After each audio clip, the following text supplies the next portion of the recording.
बिस्मिल्लाहिर्रहमानिर्रहीम। अस्सलाम वालेकुम। जटीरा किचन में वेलकम। आपको आज सामने मेरे नज़र आ रहा होगा यखनी वाला गोश्त। अच्छा, आज हम लोग बनाने जा रहे हैं यखनी पुलाव, यानी कि मटन का यखनी पुलाव।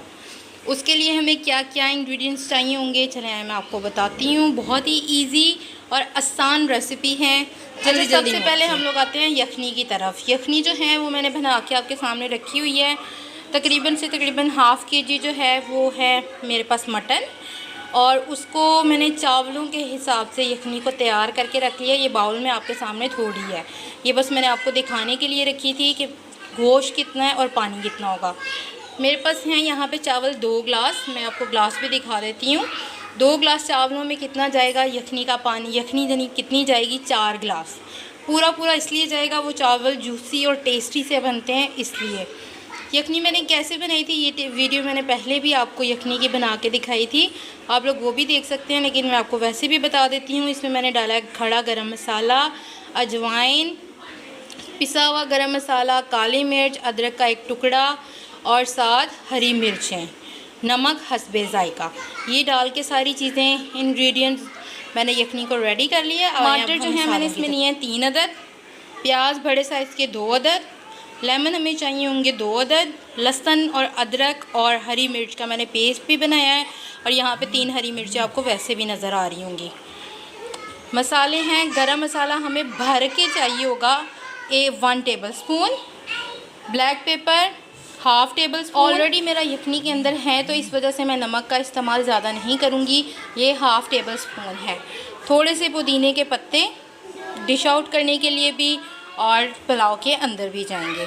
चले आइए अब हम लोग रेसिपी को स्टार्ट करते हैं। और मैं आपको भी ग्लास, ये आप चेक कर सकते हैं, मैं ये वाला ग्लास इस्तेमाल करती हूँ। तकरीबन आपको चावल भी नज़र आ रहे होंगे लगे हुए। मैं चावलों के लिए हमेशा यही यूज़ करती हूँ। इसमें 1 पाव के करीब चावल आ जाते हैं, तो ठीक है, आप लोग अब नोट अप कर लीजिए। रेसिपी हमारी हो गई है देश की गरम। इसमें ऑयल मैं हमेशा की तरह आपको बताऊँगी, मैं ले रही हूँ एक भर के 1 कप ऑयल, राइट। और आप अपने ज़रूरत के हिसाब से ले सकते हैं, कम ज़्यादा भी कर सकते हैं। ऑयल गर्म होता है तो इसमें देखिए मेरा ऑयल गर्म हो चुका है। अब मैं इसमें डाल रही हूँ प्याज। तो लहसुन अभी थोड़ा सा कुक हुआ है तो मैं इसमें डाल रही हूँ गरम मसाला सारा, और गरम मसाले को 2 से 3 मिनट कुक करने के बाद हम लोगों ने इसमें डालने हैं टमाटर, वो भी मैं आपको दिखा देती हूँ।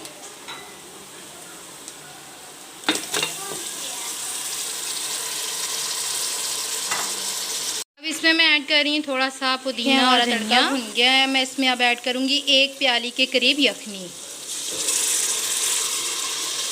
इसे अब कवर अप करूँगी और फिर थोड़ी देर के लिए अच्छा, चावलों को भिगोए हुए तकरीबन मुझे आधा घंटा हो गया। आप भी इतना ही टाइम दीजिएगा, इससे ज़्यादा नहीं, इससे कम भी हो सकता है, 15 मिनट दे दें।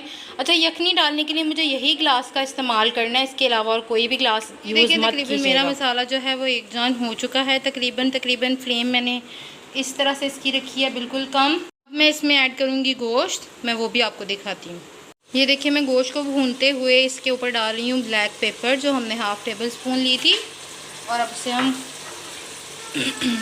ये देखिए मेरा गोश्त अच्छे तरीके से भुन गया है, मसाला भी मिक्सअप हो गया। अब इसमें ऐड करेंगे हम लोग, ये आप देख सकते हैं मैंने 4 गिलास यखनी के इसमें ऐड किए हैं, क्योंकि 2 गिलास चावल थे, इस वजह से मैंने पूरा पानी डाला है, इस वजह से चावल थोड़े जूसी। ये देखें यखनी जो है वो हमारी कुक हो रही है। अब मैं इसमें ऐड करूँगी चावल।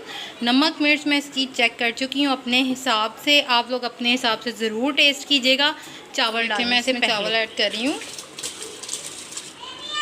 ये आप देख सकते हैं। मैं अब इसे दम पे लगाने लगी हूँ तकरीबन 20 मिनट के लिए। मैं साथ साथ चेक करती रहूँगी चावल। ये आप देख सकते हैं इसका दम जो है मैंने हटाया है, अभी चावल गल चुके हैं। मैं इसको परात में पहले डालूँगी, फिर आपको डिश आउट करके दिखाऊँगी। पहले भी मैंने अपनी रेसिपीज़ में बताया हुआ है। जी जनाब, हमारा जो है मटन पुलाव हो गया है रेडी। आप देख सकते हैं इसकी फ़ाइनल लुक। आप लोगों को कैसा लगा मुझे लाजमी बताइएगा। आप लोग न्यू हैं मेरे चैनल पे तो सब्सक्राइब करना मत भूलिएगा। दुआओं में याद रखिएगा। अल्लाह हाफिज़।